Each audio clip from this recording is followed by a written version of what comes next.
আপনাদের বাড়ি কোথায়? রাজশাহী জেলা। রাজশাহী জেলা। তো এই যে চাঁদপুরে কতগুলা গাছ আপনারা কাটেন? আমরা 100 গাছ। 100 গাছ।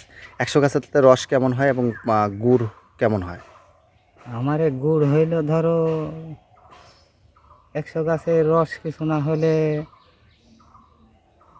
100 গাছে আমরা ডেলি কাটি 60-70টা, তাতে গুড় আসে হইল মনখানেকের।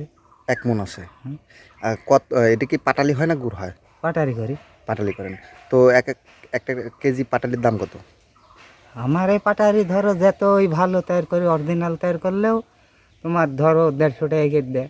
150 টাকা কেজি। এখন বাজারে 150 টাকা কেজি। তো এক গাছ থেকে কতটুকু রস হয় এবং এক গাছ থেকে কয়টা পাটালি হয়, কয় কেজি হয়? গাছের এই তো হিসাব নাই, কোনো গাছে ধরো হাফ কেজি হবে, কোনো গাছে হইলো 3 পোয়া হবে, এরকম। এখন জ্বললে পারবেন কখন? আমরা ভোরে পারি। ধরে পারেন। যদি কোনো অর্ডার দেয় তাহলে আপনারা কিভাবে দেন? অর্ডার মানে এই পাটারি যেতে নেয়, হ্যাঁ। আমরা অর্ডার নিলে পারে। অর্ডার আমারে ধরো যে ডেলি গাছ কাটি তো, আর অর্ডারের পাটারির অত ঘেরান হয় না, বুঝো না।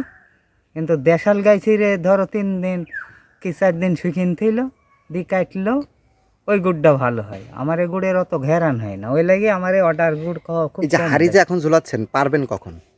রাত 3টার দিক। রাত 3টার দিকে। তারপরে গুড় হতে হতে কয়টা পর্যন্ত গুড় হতে হতে ধরো রাত 4 হয়ে যায়। ফস হয়ে যায়? এই পাটালি কোথায় সেল দেন? রাজবাড়ি। রাজবাড়িতে দেন।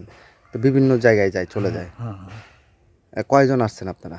আমরা এখন 2 জন, আর একজন আসবে।